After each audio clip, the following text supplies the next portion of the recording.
Hey everybody, very quick, just kind of a statement. I used to watch Sagar and Jetty and Krystal Ball on Rising. I was pretty excited about it. I was excited about it in the same way that I was excited about The Daily Show with Jon Stewart when I first discovered it.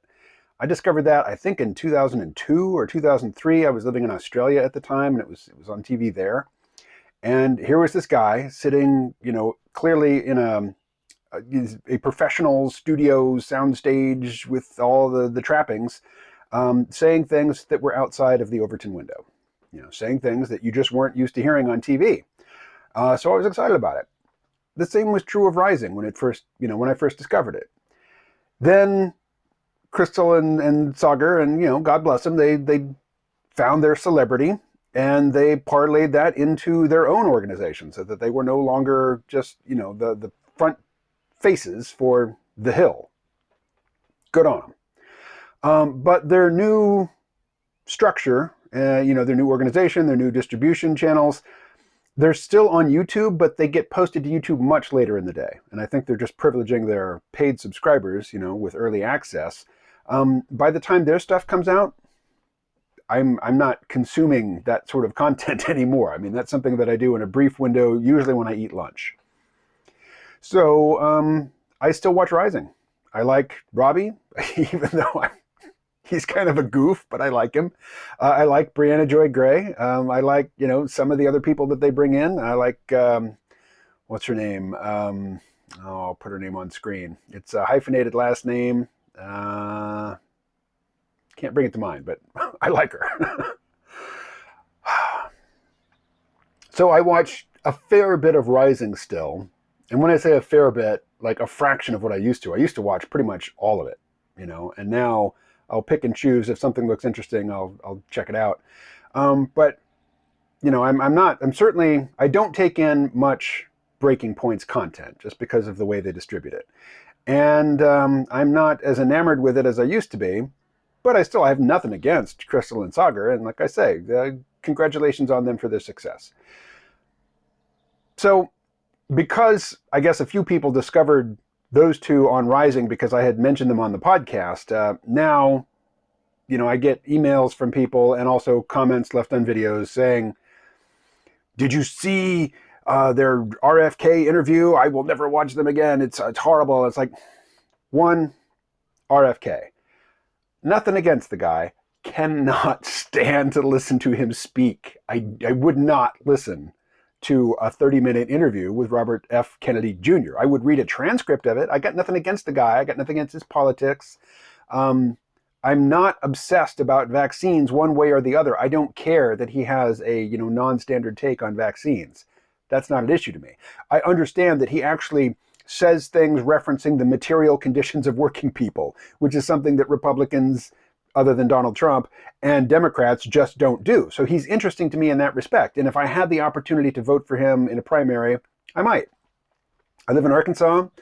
I have not voted here yet because I've been here on the ground for about a year, but not continuously, and it wasn't an election year. But I lived in Arkansas before. I lived here in the aughts, and we have a system where, you go to the primary to vote and they ask you, do you want a Republican ballot or do you want a Democrat ballot? And, they ask you when you go to get your driver's license if you want to register with one party or the other. But when it comes to the primary, they don't ask for ID. They don't, they don't demand that you demonstrate any sort of consistency in which party you're participating with. They just ask you, what ballot do you want? So in one primary, I got to vote for Dennis Kucinich, and in another primary, I got to vote for Ron Paul. This time around, if I'm in the state, when it comes time to cast that primary vote, yeah, I might take a Democrat ballot and I might vote for RFK. But I will not listen to him speak. The thought of him delivering a State of the Nation, here's an aside. The algorithms made sure I knew every time there was going to be a Trump State of the Nation address, and I did at least listen to them, if not watch them all. I've never listened to or watched a Joe Biden State of the Union address, not because I've taken some stance against, taking in that content. It's just the algorithms never let me know when it's coming. And honestly, I would feel a little creeped out watching a Joe Biden State of the Union address. He's very difficult for me to watch. Not because he's a horrible speaker. I mean, he's a, I don't want to be, prejudiced against old people, but he's not all there. And it's kind of hard to watch. Now, I think they get his medications, tweaked for his big appearances. They certainly seem to in the debates with Bernie, but it would be an uncomfortable experience for me to watch Joe Biden deliver a State of the Union address.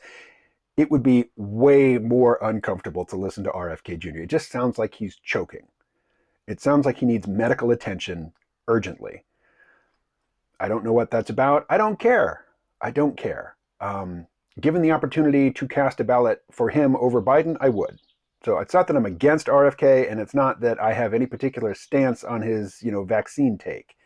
I'm interested in the material conditions of the increasingly diminished working class, the class of people who used to be the working class who are transitioning into the useless eater residuum.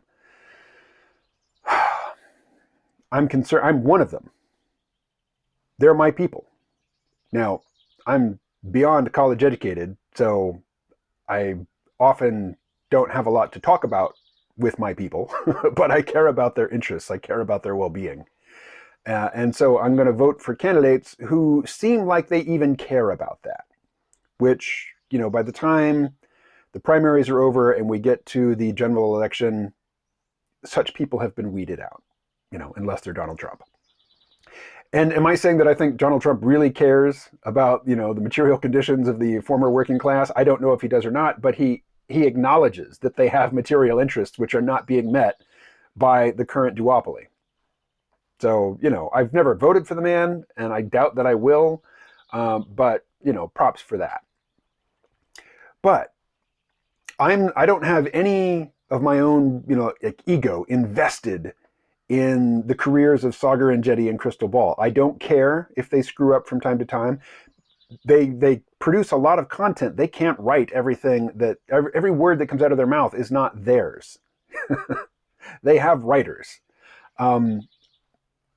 I don't know why people are so upset about the RFK thing. It clearly had something to do with vaccines, but I just don't care enough to watch it.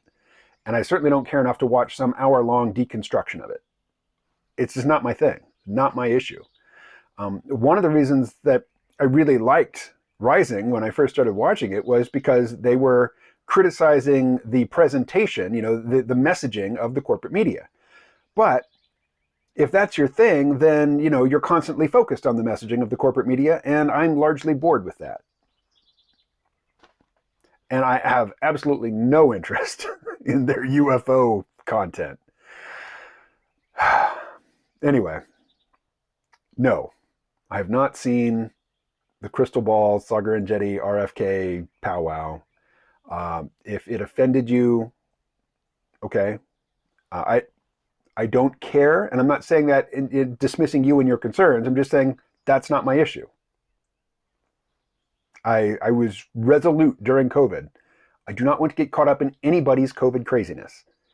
And I don't want to be caught up in anybody's lingering COVID craziness, even though most of the civilization seems to have, gotten bored with it and moved on. So there it is. If that's your issue, go to town. You're not going to hear me talk about it. You want to hear me talk about, if you're interested in AI from a non-technical perspective, tune in. That's what I'm going to be talking about. I think it's going to be a very interesting, I think 2024 is going to be intensely interesting in terms of what happens in AI. In terms of the election, the major question is, will Joe Biden live long enough to beat Donald Trump, in the coming contest? I don't know. I have no inside information there. Don't know the state of his health. Doesn't seem to be good. His mental health, his cognitive robustness and acuity seems to have, departed. But in terms of his general physical health, I suspect he'll be alive. I don't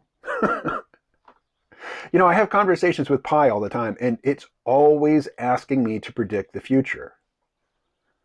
If I could predict the future, my material circumstances would be quite different than they are. All right. Catch you later.